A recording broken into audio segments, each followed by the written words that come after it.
जय श्री कृष्ण। सब बुजुर्गों ने, भाई बहनों ने और नौजवानों ने राम राम। आज गीता की पावन धरती पर आके मने घणी खुशी हो रही है।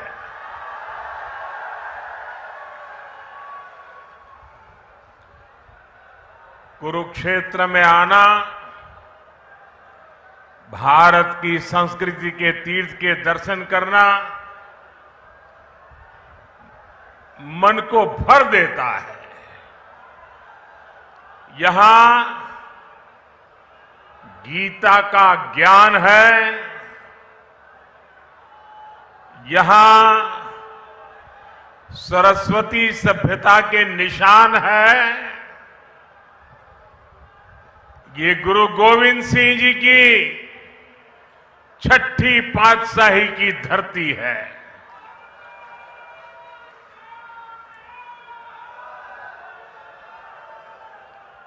यहां श्री गुरु गोविंद सिंह जी के चरण पड़े हैं। ऐसी पावन धरती से मैं आपसे फिर एक बार भाजपा सरकार बनाने का निवेदन करने आया हूं।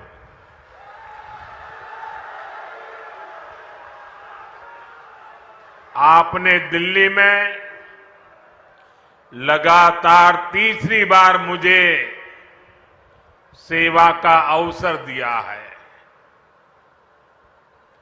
और यहां जो उत्साह दिख रहा है, मेरा राजनीतिक अनुभव मुझे कहता है कि हरियाणा ने भाजपा की हैट्रिक लगाना तय कर लिया है।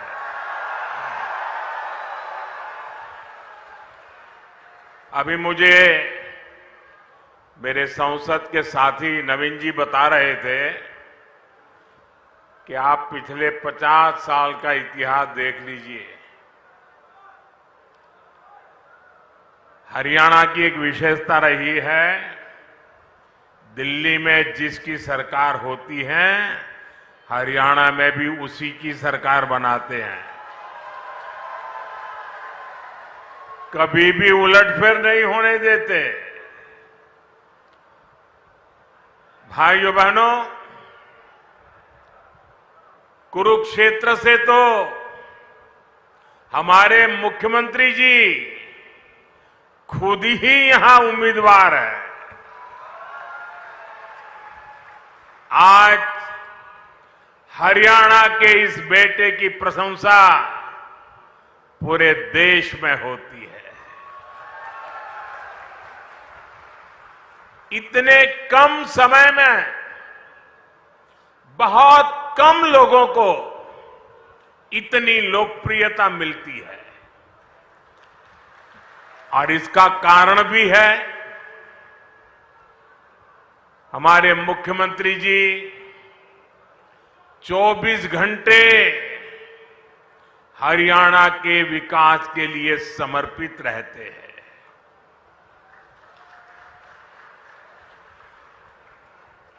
हरियाणा का जो भी व्यक्ति मिलेगा वो कहता है कि भाई हमारे मुख्यमंत्री जी तो विनम्रता के संबंध में, नम्रता के संबंध में हमारे हरियाणा का गौरव बढ़ा देते हैं। उनका व्यक्तित्व बहुत सहज है, वो बहुत सहज रूप से उपलब्ध है। और आप देखिए, पिछड़े समाज से निकलकर यहां इस बड़े पद पर पहुंचना और इस पद को भी पचा करके नम्रता का साथ जीना, ये बहुत बड़ी उपलब्धि है। भाजपा के कार्यकर्ता के नाते मुझे हरियाणा में अनेक वर्षों तक काम करने का अवसर मिला है। यहां बहुत सारे मेरे पुराने साथी बैठे हैं। जब मैं मुख्यमंत्री जी की तारीफ सुनता हूं ना, तो इतना गर्व से भर जाता हूं, इतना आनंद होता है, मन इतना प्रसन्न हो जाता है। इनका विजन और इनकी लगन बड़े बड़ों से भी कहीं बड़ी है।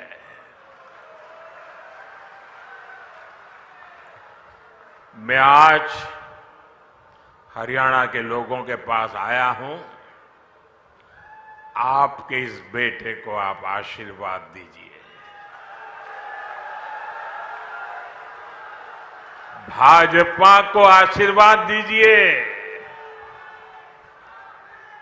मेरे साथ बोलिए, फिर एक बार, फिर एक बार। साथियों, हमारे हरियाणा के लोग अपनी जुबान के बड़े पक्के होते हैं। एक बार जो वादा कर दिया वो कर दिया।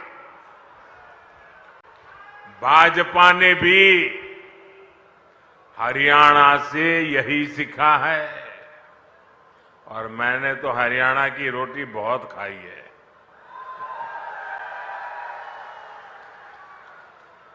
भाजपा जो कहती है वो जरूर करके दिखाती है। अभी कुछ महीने पहले लोकसभा चुनाव के दौरान मैं आपसे आशीर्वाद मांगने आया था। मैंने कहा था कि भाजपा सरकार के 100 दिन बड़े फैसलों के होंगे। गरीब, किसान, महिलाओं और युवाओं को मजबूत बनाने वाले होंगे। अभी 100 दिन पूरे भी नहीं हुए हैं, लेकिन हमारी सरकार ने करीब 15 लाख करोड़ रुपए के नए काम शुरू करवा दिए हैं। भाजपा सरकार ने गरीबों के लिए 3 करोड़ पक्के घरों को भी मंजूर किया है। ये सिर्फ पक्के घर ही है ऐसा नहीं है, ये गरीब का पक्का एड्रेस होगा। ये गरीब के सपनों का घोंसला होगा। ये उनके सपनों का लॉन्चिंग पैड होगा। साथियों, लोकसभा चुनावों के दौरान मैंने ये भी कहा था कि हम देश में 3 करोड़ लखपति दीदी बनाने के लिए काम कर रहे हैं। बीते सालों में 1 करोड़ लखपति दीदी बन चुकी है, और इन 100 दिनों में 100 दिनों के भीतर देश में 11 लाख से ज्यादा नई लखपति दीदियां बन चुकी है। और इनमें से सैकड़ों लखपति दीदियां ये मेरे हरियाणा में भी है। साथियों, 2 दिन पहले ही एक बहुत बड़ा फैसला हमने लिया है, जिसका लाभ हरियाणा के लाखों परिवारों को होगा। भाजपा सरकार ने तय किया है कि अब 70 वर्ष की उम्र से ऊपर के सभी बुजुर्गों को 5 लाख रुपए का मुफ्त इलाज मिलेगा। हर परिवार के बुजुर्ग, चाहे वो कितना ही धनी क्यों ना हो, मध्यम वर्ग का हो, उच्च मध्यम वर्ग का हो, गरीब हो, कोई भी 70 से ऊपर हरियाणा में जो भी होगा उसको 5 लाख रुपए तक बीमारी का खर्चा आपका सेवक जिम्मा लेता है।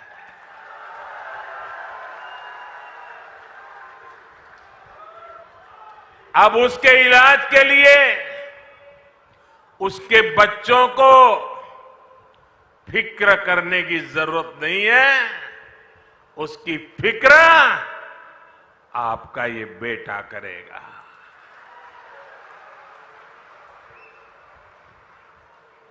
देश के बुजुर्गों को दी गई गारंटी मोदी ने पूरी कर दी है।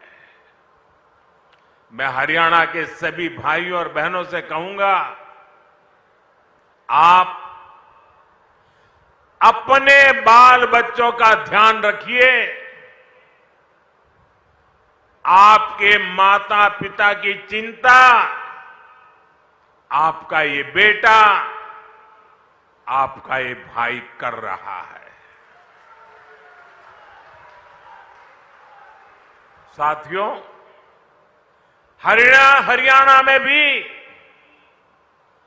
भाजपा सरकार पूरे सेवा भाव के साथ काम कर रही है। बीते वर्षों में हरियाणा निवेश के मामले में, कमाई के मामले में देश के टॉप राज्यों में पहुंचा है। गर्व होता है मुझे इस बात का। हमने कांग्रेस की सरकार का वो दौर देखा है जब विकास का पैसा सिर्फ एक जिले तक सीमित रह जाता था। हरियाणा के लोग तुरंत समझ जाते हैं। इतना ही नहीं, वो पैसा किस किस की जेब में जाता था ये भी हरियाणा का हर बच्चा जानता है। भाजपा ने पूरे हरियाणा को विकास की धारा से जोड़ा है। भाजपा सरकार आने से पहले हरियाणा के आधे घरों में नल कनेक्शन नहीं था। आज हरियाणा में करीब करीब 100% नल कनेक्शन वाला ये राज्य बन रहा है। साथियों, भाजपा की सरकार देश में गरीब और मध्यम वर्ग के लिए बिजली का बिल जीरो करने में जुटी है।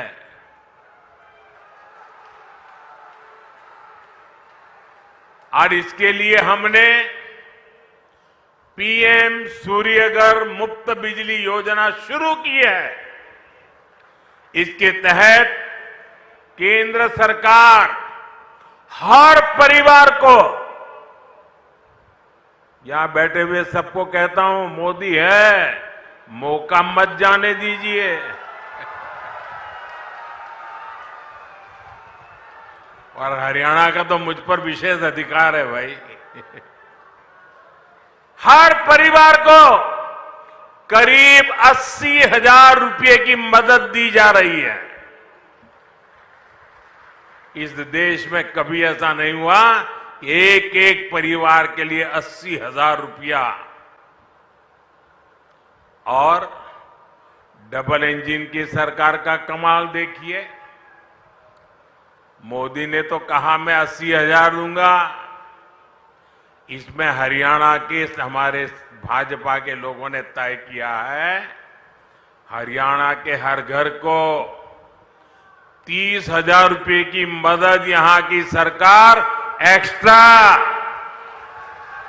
यानी 1,10,000। साथियों, आपकी कमाई बढ़े, आपके पैसे बचे, ये भाजपा सरकार की बड़ी प्राथमिकता है। साथियों, हरियाणा ने हमेशा से मुझे बहुत प्यार दिया है। यहां के दूध, दही, हरियाणा की रोटी और माताओं बहनों के स्नेह का कर्ज चुकाना मेरे लिए बहुत मुश्किल है। इतना बड़ा कर्ज मुझ पर है। इसलिए मैं अपना कर्तव्य समझकर आज आपसे कुछ बातें करना चाहता हूं। और ये बातें भाजपा की भलाई के लिए नहीं है। ये बातें मोदी की भलाई के लिए नहीं है। दिल में एक दर्द है, आग है। और इसलिए जब आप मेरे परिवारजन मेरे पास हैं, तो मैं मेरा दिल आपके सामने हल्का करना चाहता हूं। अपनों के सामने मैं आज देश की मुझे जो चिंता हो रही है, आपके बच्चों की, आपके भविष्य की, और इसलिए कुछ गंभीर बातें हरियाणा के मेरे भाई बहनों के सामने रखता हूं। देश भी उसे गंभीरता से सुनेगा। साथियों, आपके पड़ोस में हिमाचल प्रदेश है। वहां 2 साल पहले कांग्रेस की सरकार बनी, लेकिन आज वहां क्या स्थिति है? हिमाचल का कोई भी नागरिक खुश नहीं है। कांग्रेस ने वहां हर वर्ग को झूठ की घुट्टी पिलाई थी, लेकिन जो भी वायदे किए उनमें से कोई पूरे नहीं किए। आज सरकारी कर्मचारियों को वहां अपने हक की सैलरी के लिए हड़ताल करनी पड़ रही है। कर्मचारियों को डीए मिल नहीं रहा। मुख्यमंत्री और मंत्रियों तक को सैलरी छोड़ने का बाद दिखावा करना पड़ रहा है। हिमाचल में नौजवानों की भर्तियां नहीं हो रही हैं। स्कूल, कॉलेज बंद करने की नौबत आ गई है। वहां कांग्रेस ने महिलाओं को 1,500 रुपये देने का वायदा किया था। हजारों महिलाएं आज भी इस पैसे का इंतजार कर रही है। हिमाचल में बिजली, पानी, पेट्रोल, डीजल, दूध सब कुछ कांग्रेस ने महंगा कर दिया है। और लोकसभा में भी आपको नहीं देखा है, उन्होंने कहा था 1 जुलाई को खटाखट 8,000 रुपया आपके खाते में आएंगे। लोग 1 जुलाई को कतार लगा के कांग्रेस के कार्यालयों पर खड़े हो गए थे। पूरे देश में झूठे वादे करना, देश की जनता से धोखा करना। साथियों, भाजपा सरकार ने पहले जो मुफ्त इलाज की योजना हिमाचल में चलाई थी, नौजवानों को बैंकों से मदद लेने की जो योजना चलाई थी और भाजपा ने बहुत अच्छे ढंग से चलाई थी, हिमाचल के लोगों का कल्याण करने के लिए चलाई थी, ऐसी सारी योजनाएं हिमाचल में अब ठप पड़ गई है। हिमाचल की आर्थिक हालत कांग्रेस ने इतनी खराब कर दी है कि हालात संभाले नहीं संभल रहे हैं। साथियों, जनता की परेशानी से, जनता की समस्याओं से कांग्रेस को कभी कोई फर्क नहीं पड़ता। कांग्रेस से बड़ी बेईमान और धोखेबाज पार्टी देश में और कोई नहीं है।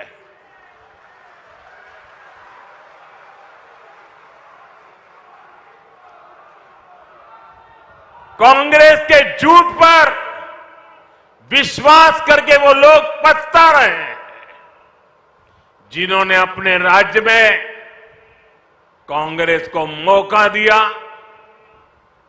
कांग्रेस के झूठ की गुट्टी ने कर्नाटका और तेलंगाना को भी नहीं छोड़ा है। कर्नाटका में तो हाहाकार मचा हुआ है, वहां महंगाई और भ्रष्टाचार चरम पर है, विकास कार्य ठप है। कांग्रेस आने के बाद निवेश और नौकरी दोनों कम हो गए हैं। अच्छे खासे राज्यों को बर्बाद कैसे किया जाता है, ये कांग्रेस वहां करके दिखा रही है। और कांग्रेस की इस चालबाजी में उसकी पिछलग्गू पार्टी भी हां में हां मिला रही है। ये कट्टर बेईमान पार्टी है। इस पार्टी की भी एक ही नीति है, चुनाव जीतने के लिए जनता का खजाना खाली करो। आप पंजाब की हालत देखिए, क्या कर दी है। हरियाणा के लोगों को ऐसी पार्टियों को सरकार के पास भी नहीं फटकने देना है। हरियाणा को बचाने के लिए करना पड़ेगा, आपके बच्चों के भविष्य को बचाने के लिए करना पड़ेगा। साथियों, मैं कांग्रेस और उसका गाजा बाजा बजाने वालों को यहां कुरुक्षेत्र से आज एक और चुनौती देता हूं। कांग्रेस किसानों के लिए बड़ी बड़ी बातें करती है, उन्हें बड़े बड़े सपने दिखाती है। सच्चाई ये है, ये झूठ के अलावा कुछ नहीं है। अगर कांग्रेस में दम है तो वो कर्नाटका और तेलंगाना में अपनी किसान योजनाएं वहां लागू क्यों नहीं करते हैं? कहीं तो करके दिखाओ। किसान तो किसान है, हरियाणा के हो या फिर कर्नाटका के। फिर सिर्फ झूठी बातें कांग्रेस क्यों करती रहती है? जमीन पर करके क्यों नहीं दिखाते? आप देखिए, एमएसपी को लेकर यहां ये कितना शोर मचाते हैं, जबकि हमारा हरियाणा देश का वो राज्य है जो 24 फसलें एमएसपी पर खरीदता है। हरियाणा की भाजपा सरकार सिर्फ एमएसपी देती है, इतना ही नहीं, बल्कि भाव का अंतर भी देती है। भावांतर योजना चलाती है। मैं कांग्रेस वालों से पूछता हूं, वो लोग कर्नाटका और तेलंगाना में कितनी फसलें एमएसपी पर खरीदते हैं, वहां किसानों को कितना एमएसपी देते हैं। साथियों, भाजपा की केंद्र सरकार ने किसान का बोझ अपने ऊपर लेने के लिए अनेक प्रयास किए हैं। आप यूरिया का उदाहरण देख लीजिए। यूरिया का उदाहरण हमारे सामने है। विदेशों में यूरिया की जो बोरी 3,000 रुपए की बिकती है, वही बोरी आपको सिर्फ 300 रुपए से कम में दी जाती है। कहां 3,000 दाम और कहां 300 से भी कम में मिलना। इसके लिए केंद्र सरकार ने बीते सालों में करीब 10 लाख करोड़ रुपए जो किसान के सर पे पड़ने वाले थे, वो पड़ने नहीं दिए। 10 लाख करोड़ रुपए का बोझ दिल्ली की भाजपा सरकार ने उठाया है, ताकि मेरे किसान पर बोझ न बढ़े। साथियों, मैं आपसे एक और बात पूछूंगा, क्या कांग्रेस के राज में किसी किसान के खाते में कभी पैसा जमा होता था क्या?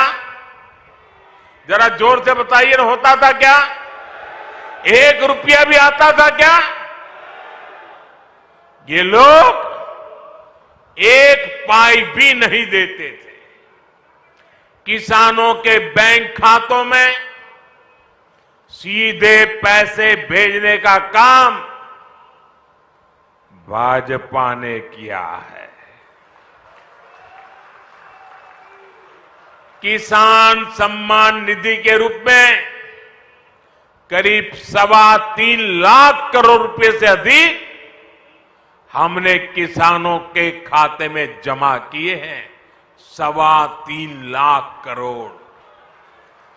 साथियों, कांग्रेस किसानों को अपने हाल पर छोड़ देती है।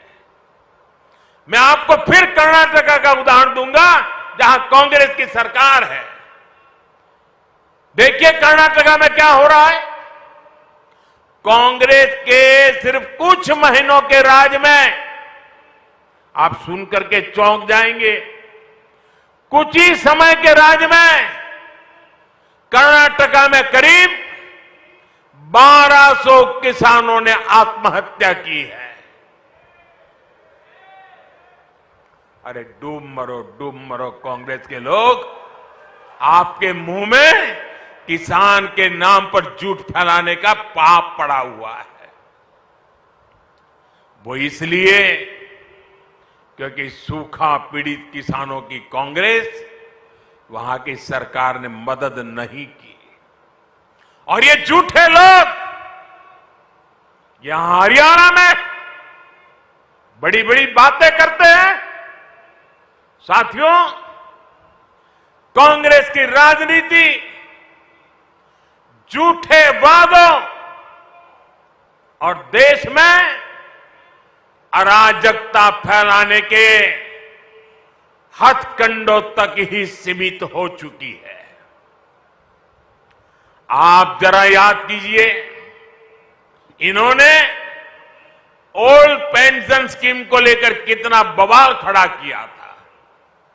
लेकिन देश ने जब इनका झूठा गपबाजी, गुमराह करने के तरीके पकड़ लिए, तो अब ये ओपीएस का नाम लेना भी बंद कर दिए हैं। वहीं दूसरी तरफ भाजपा है। कर्मचारियों की हितैषी भाजपा सरकार नई पेंशन स्कीम लेकर आई। इसमें कर्मचारियों के लिए निश्चित पेंशन की गारंटी है।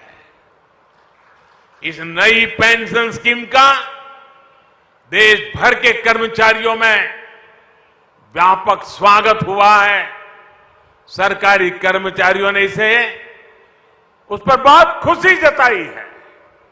साथियों, कांग्रेस ने किसानों के साथ ही हमेशा देश की रक्षा करने वाले वीर जवानों को भी धोखा दिया है। ये भाजपा सरकार ही है जिसने पूर्व सैनिकों के लिए वन रैंक वन पेंशन लागू की। इससे हरियाणा के 1.5 लाख पूर्व सैनिकों को 10,000 करोड़ रुपए से ज्यादा की मदद मिली है अकेले हरियाणा में। जबकि कांग्रेस ने तो पूर्व सैनिकों को भी अनेक दशकों तक इसके लिए लटकाए रखा था। और जब मुद्दा बड़ा हो गया तो बजट में सिर्फ 500 करोड़ रुपए रखे ताकि पूर्व सैनिकों की आंखों में धूल झोंक सके। साथियों, मुझे बराबर याद है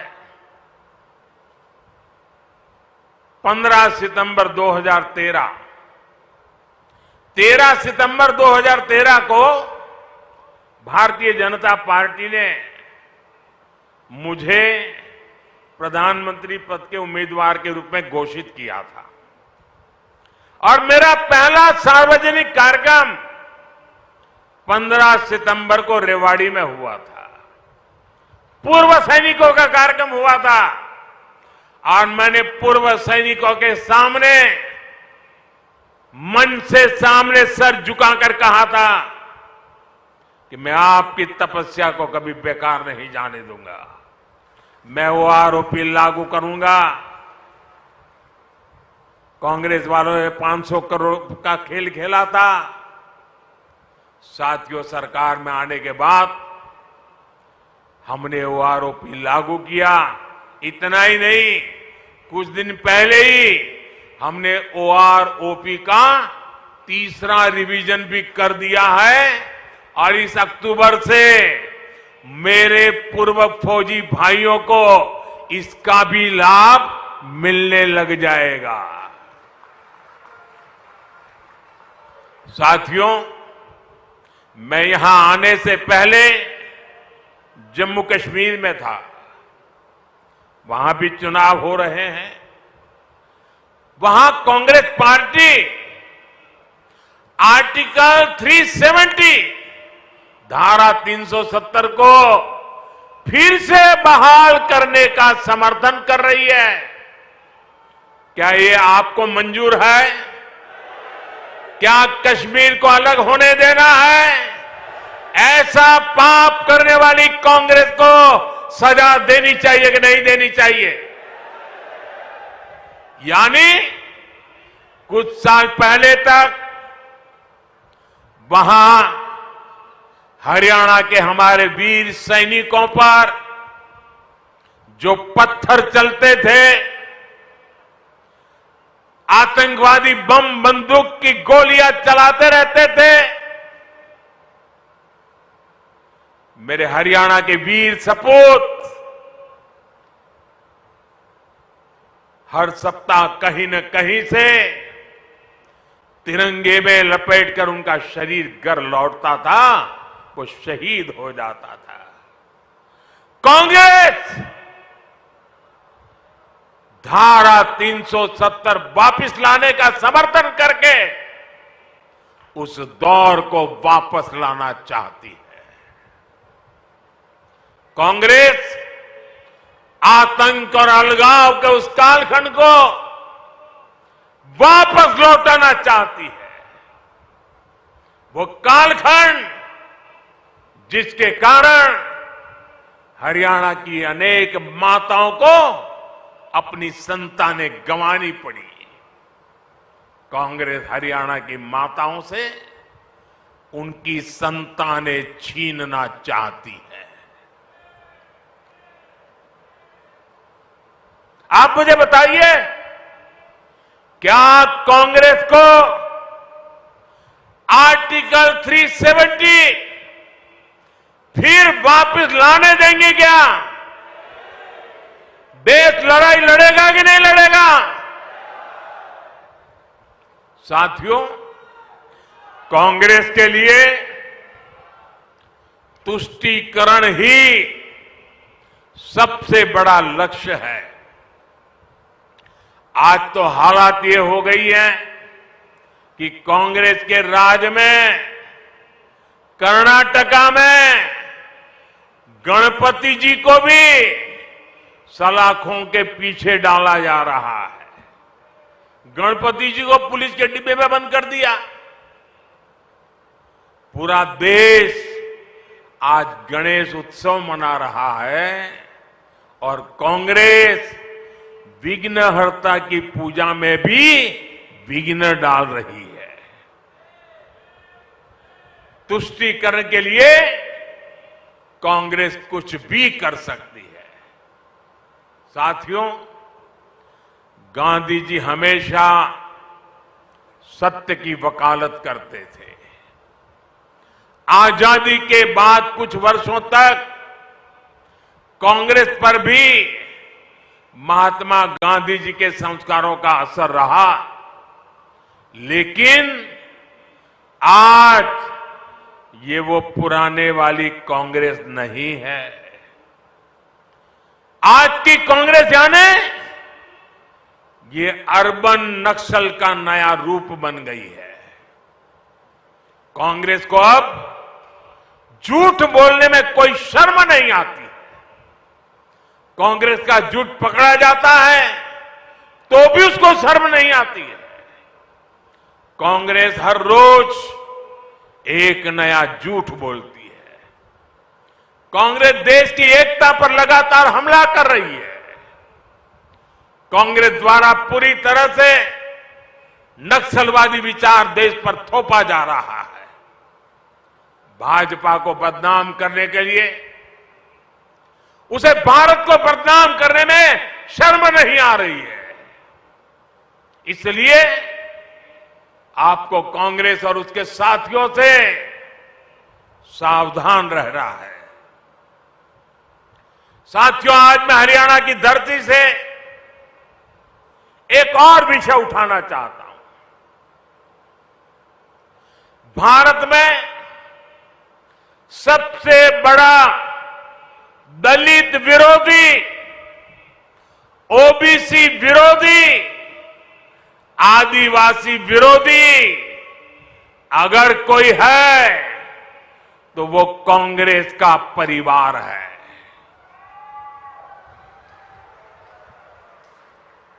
अभी इन लोगों ने कहा है कि सरकार में आए तो दलितों पिछड़ों का आरक्षण खत्म कर देंगे। यही इस परिवार की सच्चाई है।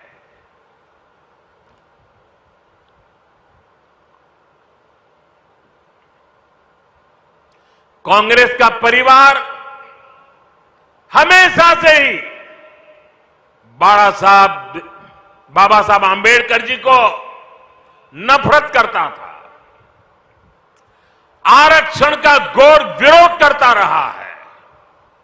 इस परिवार ने हमेशा दलितों, ओबीसी, आदिवासियों को अपमानित किया है। आप याद रखिए, नेहरू जी जब पीएम थे तो उन्होंने आरक्षण का विरोध किया था। राज्यों के मुख्यमंत्रियों को चिट्ठी लिखी थी, सबूत मौजूद है। और इतना ही नहीं, नेहरू जी ने यह भी कहा था कि आरक्षण वाले नौकरी पा जाएंगे तो सरकारी सेवा की क्वालिटी खराब हो जाएगी। ये नेहरू जी के शब्द हैं। नेहरू जी ने ओबीसी आरक्षण के लिए काका साहब कालेलकर का जो कमीशन गठित हुआ था, उसकी रिपोर्ट आई थी। ओबीसी समाज का भाग्य बदलने वाली रिपोर्ट थी, लेकिन पंडित नेहरू ने उसको भी ठंडे बस्ते में डाल दिया। नेहरू जी के बाद जब इंदिरा जी आई तो उन्होंने भी ओबीसी आरक्षण पर रोक लगा कर रखी। जब देश ने उनको सजा दी, जनता पार्टी की सरकार बनी मोरारजी भाई के नेतृत्व में, तब मंडल आयोग बना। लेकिन फिर कांग्रेस आ गई और मंडल कमीशन की रिपोर्ट ठंडे बस्ते में डाल दी गई। इसके बाद राजीव जी ने भी अपनी सरकार में ओबीसी को आरक्षण नहीं मिलने दिया। जब केंद्र में भाजपा के समर्थन से अटल जी की सरकार बनी, तब मंडल आयोग की रिपोर्ट लागू हुई। वीपी सिंह की सरकार बनी, अटल जी के जनसंघ ने, भाजपा ने समर्थन किया था उस समय, और तब जाकर के ओबीसी समाज को आरक्षण मिला जब भाजपा का समर्थन था। और आप ये भी याद रखिए, राजीव गांधी ने नेता विपक्ष के रूप में भी, ऑपोजिशन लीडर के नाते पार्लियामेंट में उनका भाषण है, उन्होंने आरक्षण का पुरजोश विरोध किया था। उन्होंने एक इंटरव्यू में, ये शब्द उनके हैं, मैं बताता हूं, उन्होंने एक इंटरव्यू में कहा था, उन्होंने यहां तक कह दिया था, आरक्षण पाने वालों को बुद्धू तक कह दिया था ये राजीव जी ने। एससी, एसटी, ओबीसी समाज का इससे बड़ा अपमान क्या हो सकता है। अब कांग्रेस का शाही परिवार फिर आरक्षण खत्म करने पर अड़ रहा है। लेकिन मेरी बात कांग्रेस कान खोल करके सुन ले, जब तक मोदी है,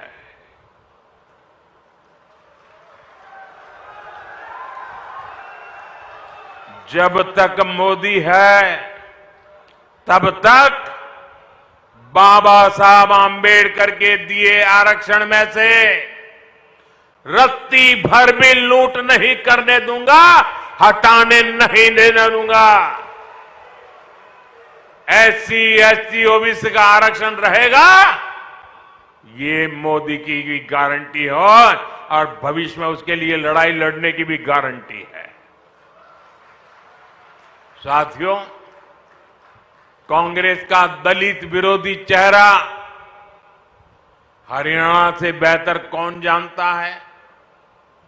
हरियाणा में जब जब कांग्रेस की सरकार आती है तो दलितों का जीना मुश्किल हो जाता है।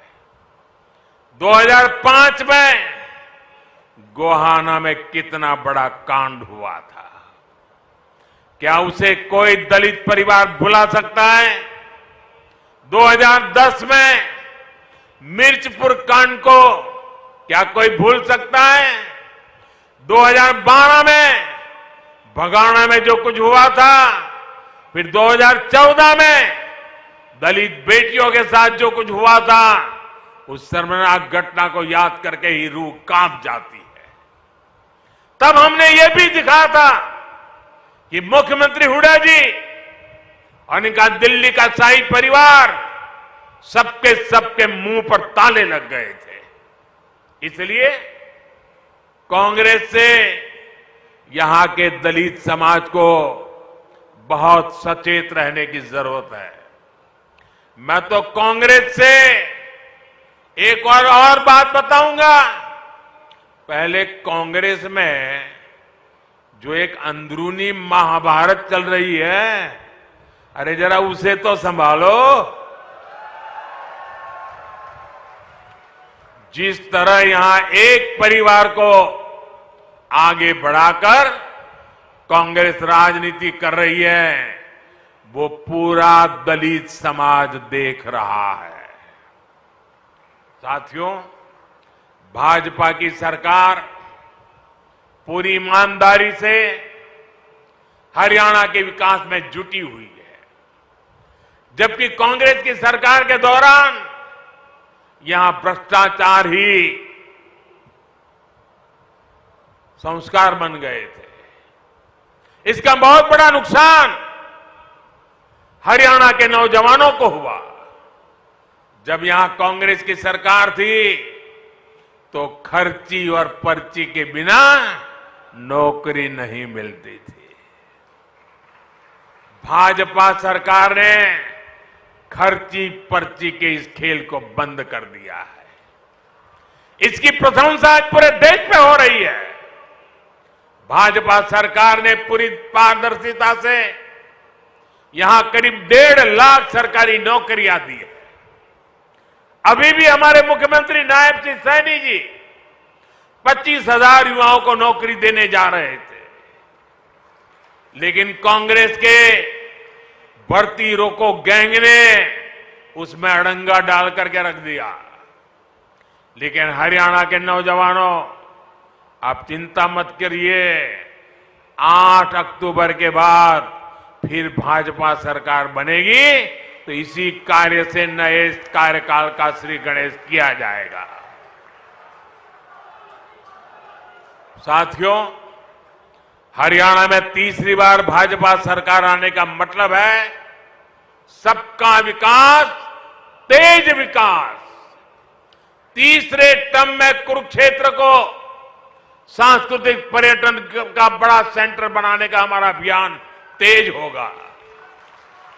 गीता महोत्सव और ज्योतिसर अनुभव केंद्र यहां बन चुके हैं। संत रविदास जी के भव्य स्मारक पर भी काम शुरू हो चुका है।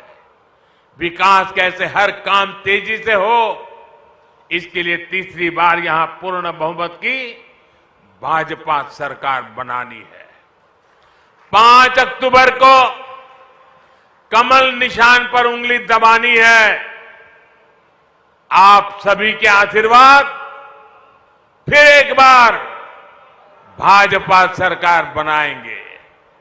इतनी बड़ी तादाद में इतने बड़े उमंग और उत्साह के साथ आए हुए आप सबको मैं हृदय से धन्यवाद करता हूं।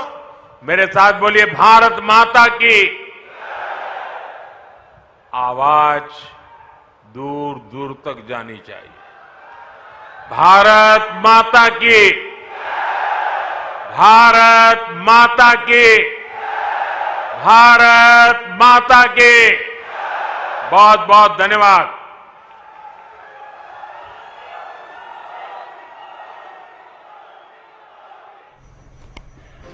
तो बड़ी खबर, प्रधानमंत्री नरेंद्र मोदी का कुरुक्षेत्र दौरा, और अभी आप प्रधानमंत्री को सुन भी रहे थे। इस दौरान उन्होंने जीत का दावा किया है और प्रधानमंत्री नरेंद्र मोदी ने रैली को संबोधित किया। उन्होंने कहा कि तुष्टीकरण की राजनीति कांग्रेस का सबसे बड़ा लक्ष्य है। कांग्रेस पर निशाना साधते हुए नजर आए। उन्होंने कहा कि अब बीजेपी की हैट्रिक होगी हरियाणा में।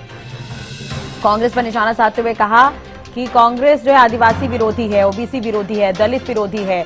और मुख्यमंत्री की तारीफ भी यहां पर प्रधानमंत्री करते हुए नजर आए। नायब सैनी की तारीफ करते हुए नजर आए। उन्होंने कहा कि 100 दिन में 15 लाख करोड़ के नए काम शुरू हुए हैं। कांग्रेस पर निशाना साधते हुए कहा कि कांग्रेस जो है वो हमेशा से आरक्षण की विरोधी रही है। देश की एकता को कांग्रेस ने बदनाम किया है। इसके अलावा प्रधानमंत्री ने कहा दलित विरोधी, ओबीसी विरोधी और आदिवासी विरोधी कांग्रेस परिवार है। कांग्रेस सरकार में आई तो पिछड़ों का आरक्षण खत्म हो गया। जनता पार्टी की सरकार में मंडल आयोग बना, इस बात का जिक्र भी पीएम ने किया है। उन्होंने कहा कि पूर्व पीएम जवाहरलाल नेहरू ने आरक्षण का विरोध किया है। तो कांग्रेस पर निशाना साधते हुए नजर आए प्रधानमंत्री नरेंद्र मोदी कुरुक्षेत्र पहुंचे और इस दौरान उन्होंने कई बड़ी बातें कही है। उन्होंने ये भी कहा कि इस बार हैट्रिक होने वाली है बीजेपी की हरियाणा में। बीजेपी ने पूरे हरियाणा को विकास की धारा से जोड़ा है। ये तमाम बड़ी बातें प्रधानमंत्री कहते हुए नजर आए।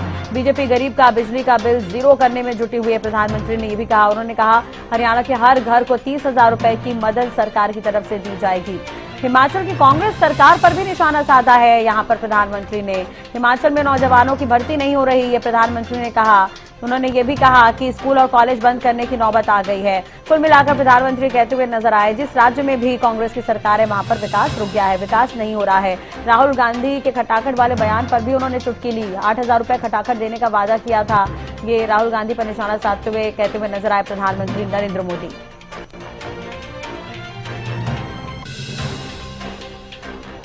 प्रधानमंत्री नरेंद्र मोदी कुरुक्षेत्र पहुंचे, कुरुक्षेत्र की जनता को संबोधित किया।